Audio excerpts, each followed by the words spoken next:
اگر دولت سنبھال سکتے ہو تو کسی بھی نماز کے بعد انا اعطینا کل کوثر سینے پر ہاتھ رکھ کر پڑھ لیں۔ ذاتی مکان اور بے تحاشا دولت اور گاڑی وغیرہ آپ کے قدموں میں ہوں گی۔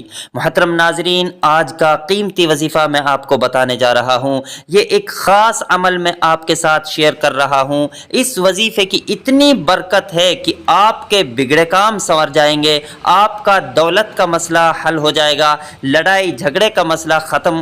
گھر میں تنگ دستی، محتاجی، گھر میں لڑائی جھگڑے بہت زیادہ ہوتے ہوں، اگر کوئی بات نہیں مانتا ہو یا کاروبار وغیرہ میں برکت نہیں ہوتی ہو یا منافع نہ ہو یا کاروبار چل نہیں رہا ہو، بس یہ ایک وظیفہ کرنے سے جو معجزات ہوں گے آپ دیکھتے ہی رہ جائیں گے۔ اور کافی لوگ ایسے ہیں جو وظیفے کر کر کے تھک گئے ہیں لیکن ان کو کامیابیاں نہیں ملتی، ان کے راستے میں اسی طرح کی رکاوٹیں ہیں، اسی طرح کی بندشیں ہیں، تو ان کے لیے بھی یہ عمل بہت ہی مجرب ہے۔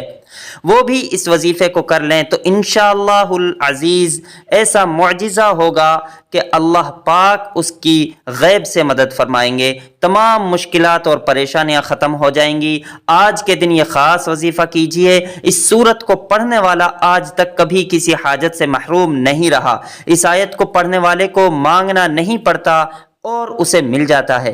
میرے بھائیوں، نبی کریم صلی اللہ علیہ وسلم نے فرمایا، اے عبداللہ ابن قیس، کیا میں تمہیں جنت کے خزانوں میں سے ایک خزانے کے متعلق نہ بتاؤں؟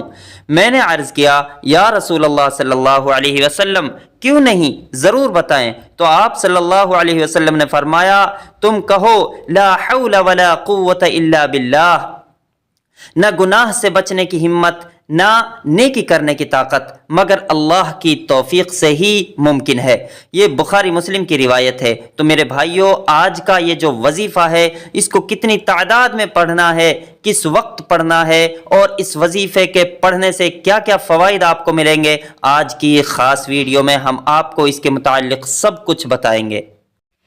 حدیث پاک میں ہے، اے لوگو، اتنی عبادت کرو جو قابل برداشت ہو، کیونکہ اللہ رب العالمین ثواب دینے سے نہیں رکتے یہاں تک کہ تمہارے لیے خوف ہے کہ تم عبادت کرنے سے رک جاؤ گے۔ اب آپ نے اس سورت کو کیسے پڑھنا ہے، کس ترتیب سے پڑھنا ہے، یہ طریقہ کار جان لیجئے۔ جب تک آپ کو طریقہ کار پتہ نہیں ہوگا پھر عمل بھی اثر نہیں کرتا۔ کچھ خاص احتیاط برتنی ہوتی ہیں، تو آپ اس طریقے سے یہ عمل کریں۔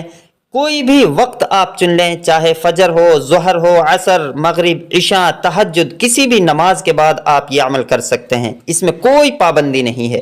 جب بھی آپ کو وقت ملتا ہے آپ اس وظیفے کو کریں۔ اگرچہ کوئی مرد ہو یا عورت ہو، ہر کوئی اس وظیفے کو کر سکتا ہے۔ اکثر کچھ مردوں کو مشکلات کا سامنا ہوتا ہے کیونکہ وہ اپنے بیوی بچوں کے لیے، گھر پالنے کے لیے باہر محنت مشقت کرنے جاتے ہیں۔ اسی طرح کچھ عورتوں کو بھی بہت سارے مسائل ہوتے ہیں، وہ بھی اس عمل کو آسانی سے کر سکتی ہیں تاکہ آپ کی زندگیوں میں آسانیاں پیدا ہوں۔ جو بھی آپ کا مسئلہ ہے بس آپ نیت رکھ کر یہ پڑھیں، یہ عمل کریں تو آپ کے مسائل انشاءاللہ العزیز حل ہو جائیں گے۔ انشاءاللہ اس وظیفے کی خاص برکت، اللہ کی خاص رحمت نازل ہوگی۔ اگر پہلے آپ کوئی عمل کرتے ہیں تو بھی آپ اس وظیفے کو کر سکتے ہیں۔ پہلے اس عمل کو کر لیں، اس کے بعد اس کو بھی کر سکتے ہیں، کوئی پابندی نہیں ہے۔ وقت کو مد نظر رکھتے ہوئے وظیفے کی طرف چلتے ہیں۔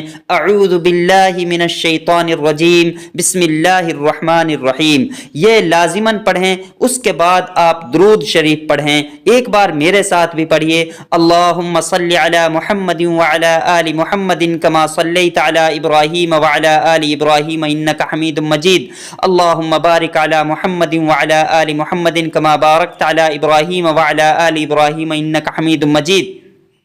یہ درود پاک آپ کو 7 بار پڑھنا ہے آپ صلی اللہ علیہ وسلم کی ذات مبارک پر۔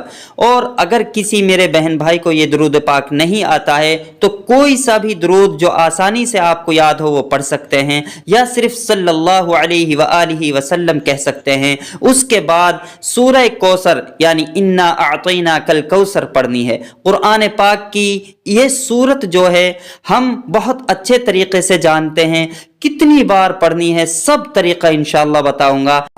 جب آپ اس وظیفے کو کریں گے تو سب پریشانیاں آپ کے اوپر سے دور ہو جائیں گی۔ اللہ پاک اس سورت کی برکت سے ہمیں آگاہ کر رہے ہیں اور ہمیں غمگین اور اداس نہ ہونے کی بھی صلاح دیتے ہیں۔ لہٰذا کوئی اگر اللہ کے دین پر ایمان رکھتا ہے، اللہ کے وعدوں پر کامل بھروسہ رکھتا ہے اور اللہ کے کلام اور رسول اللہ صلی اللہ علیہ وسلم کی باتوں پر مکمل یقین رکھتا ہے تو وہ مصیبت کے بعد آسانی ضرور دیکھے گا، اس کی زندگی میں تنگی کے بعد خوشحالی ضرور آئے گی۔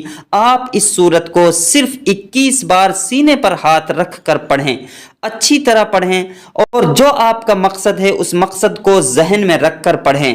انشاءاللہ آپ کی جو مشکلات ہیں وہ حل ہوں گی، آپ کی حاجات پوری ہوں گی۔ یقیناً دل سے نیت کر لیں، بس انشاءاللہ آپ کے تمام مسائل ختم ہو جائیں گے۔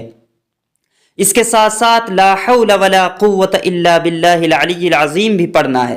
اس کو بھی پورے یقین کے ساتھ دل میں ایمان کامل رکھتے ہوئے اس تسبیح کو پڑھنا ہے۔ خاص کر لا حول ولا قوت الا باللہ کو بھی پڑھتے رہنا ہے، ساتھ ہی اس درود کو بھی پڑھتے رہنا ہے۔ اس کے ساتھ سورہ کوثر کا عمل مکمل کرنا ہے۔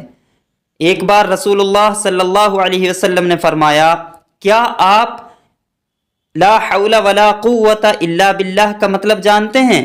صحابہ نے عرض کیا، اللہ اور اس کے رسول صلی اللہ علیہ وسلم خوب جانتے ہیں۔ آپ صلی اللہ علیہ وسلم نے خود ہی ارشاد فرمایا، اس کا مطلب یہ ہے کہ گناہ سے پھرنے کی طاقت نہیں مگر اللہ کی حفاظت سے، اور اللہ کی عبادت کرنے کی قوت نہیں مگر اللہ کی مدد سے۔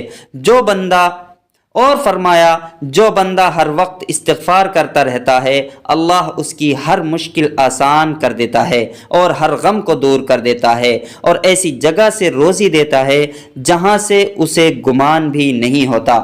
اس کی آپ نے 100 دانوں پر ایک تسبیح یعنی لا حول ولا قوت الا باللہ کی ایک تسبیح روزانہ پڑھنی ہے۔ اس کے بعد دعا کرنی ہے، سبحان اللہ یا رب کریم، یا اللہ آپ کو آپ کی شان کریمی کا واسطہ ہم گنہگاروں پر اپنے گھر کے دروازے کھول دے، ہم سیاہ کار ہیں، یا اللہ تو ذوالجلال ہے، تو ہمیں معاف کر دے۔ جو اور تنہائی میں اللہ رب العالمین سے مانگے، اللہ کی شان کریمی کے صدقے مانگے، اللہ کے 99 ناموں میں سے کوئی ایک نام لے کر کے مانگے۔ اگر آپ کو کوئی ایک نام یاد ہے تو کمنٹ باکس میں ضرور لکھیں۔ ایسی ہی مزید وظائف کی ویڈیوز کے لیے ہمارے چینل کو سبسکرائب کریں۔ جزاک اللہ۔